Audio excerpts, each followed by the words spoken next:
આપ જોઈ રહ્યા છો સનાતન ન્યૂઝ નેટવર્ક. જૂનાગઢ જિલ્લાના ટોપ 10 તથા રાજ્ય સરકાર દ્વારા ઇનામી જાહેર કરેલ જૂનાગઢ તાલુકા પોલીસ સ્ટેશનના ખૂનના ગુન્હામાં નાસતા ફરતા આરોપી તથા સી ડિવિઝન પોલીસ સ્ટેશનના હથિયારના ગુન્હાઓમાં છેલ્લા 8 વર્ષથી નાસતા ફરતા આરોપીઓને ઉત્તર પ્રદેશ તથા પંજાબ ખાતેથી પકડી પાડતી ક્રાઇમ બ્રાન્ચ જૂનાગઢ રેન્જના નાયબ પોલીસ મહાનિરીક્ષક શ્રી નિલેશ જાજાડિયા સાહેબની સૂચના તેમજ પોલીસ અધિક્ષક શ્રી હર્ષદ મહેતા સાહેબના સીધા માર્ગદર્શન હેઠળ જૂનાગઢ જિલ્લા તેમજ બહારના જિલ્લાના તેમજ બહારના રાજ્યના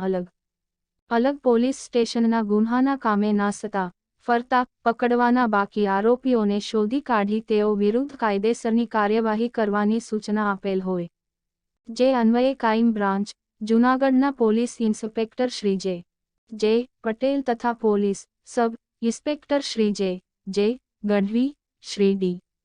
કે ઝાલા સાહેબના માર્ગદર્શન હેઠળ ક્રાઇમ બ્રાન્ચના પોલીસ સ્ટાફના માણસો સતત પ્રયત્નશીલ હોય તે દરમિયાન ક્રાઇમ બ્રાન્ચ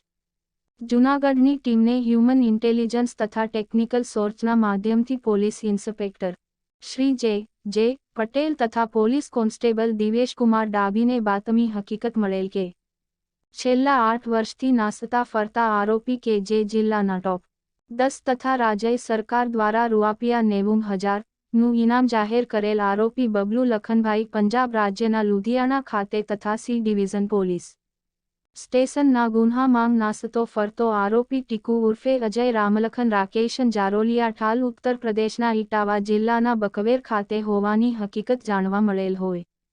જે બંને આરોપીઓને પકડી પાડવા પોલીસ અધિક્ષક સાહેબશ્રીની સૂચના મુજબ ક્રાઇમ બ્રાન્ચ જૂનાગઢની 2 અલગ ટીમો બનાવી જેમાં એસ.આઈ. પૂંજાભાઈ ભારાઈ તથા police head constable Prakashbhai Dabhi, Indrajitsinh Jhala સહિતની ટીમને ઉત્તર પ્રદેશ ખાતે તથા police sub inspector Shri R M. Odedara તથા આઝાદસિંહ સિસોદિયા, દીપકભાઈ બડવા, દિવેશકુમાર ડાભી સહિતની ટીમને પંજાબ રવાના કરવામાં આવેલ, જે બંને ટીમોએ પંજાબ તથા ઉત્તર પ્રદેશ ખાતે પહોંચી હકીકતવાળી જગ્યાએ જઈ સ્થાનિક બાતમીદારો ઊભા કરી બંને આરોપીઓને શોધી કાઢી હસ્તગત કરી જૂનાગઢ તાલુકા પોલીસ સ્ટેશન તથા સી ડિવિઝન પોલીસ સ્ટેશનને ઉપરોક્ત ગુન્હાઓના કામે અટક કરવા સોંપી આપવામાં આવેલ. અહેવાલ વલ્લભભાઈ પરમાર, સનાતન ન્યૂઝ નેટવર્ક, જૂનાગઢ. જી સર, 2016માં તાલુકા પોલીસ સ્ટેશનમાં એક ઉત્તર પ્રદેશના કલર કામ કરનારા વચ્ચે અપહરણ, ખંડણી અને ધાડ સાથે મર્ડરનો એક બનાવ બનેલો. આ 2016થી આ મર્ડરનો એક આરોપી, જેનું નામ બબલુ રામન ઝરોલિયા, જે અહીંયા જૂનાગઢ ખાતે રહેતો હતો, એનું મૂળ MP ભીંડ જિલ્લાનો વતની હતો અને 2016થી એ નાસ્તો કરતો હતો. જૂનાગઢ જિલ્લાના ટોપ 10 પકડવાના આરોપીઓ અને રાજ્ય સરકારે જેના ઉપર ઇનામ જાહેર કરેલું છે, એવું 10,000નું ઇનામ જેના ઉપર જાહેર હતું, એ આ બબલુ રામલખન ઝરોલિયા ઉપર LCBની ટીમને બાતમી મળેલી કે એક પંજાબ ખાતે હાલ આ આરોપી છે એ ત્યાં છુપાયો છે. એ બાતમીના આધારે PI પટેલ અને એમની ટીમ ત્યાંથી પંજાબથી આ આરોપીને હાલ લાવેલી છે. સાથે સાથે બીજો એનો સગો ભાઈ અહીંયા હથિયારની ડિલિવરીમાં પણ એ 2017થી અહીંથી જૂનાગઢ જિલ્લામાંથી એ નાસ્તો કરતો હતો. એની વિગત જાણવા મળેલી કે ખાનગીમાં કે એ હાલ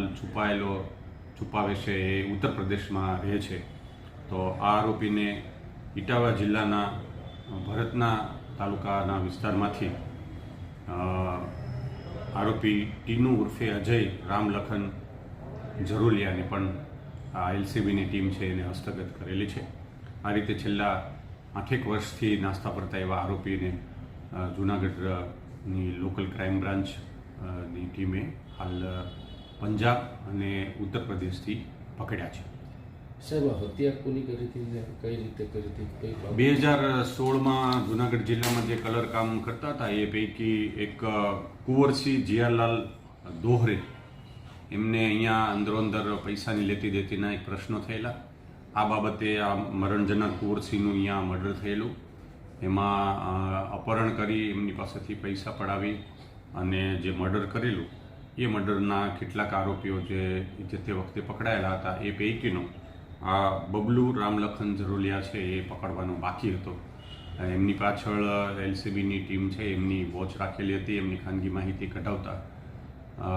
ધ્યાનમાં આવેલ કે એ હાલ પંજાબમાં છુપાયેલો છે અને એ આરોપીને લાવવા માટે એક ટીમ અહીંથી રવાના કરેલી. તો એ ટીમે આજે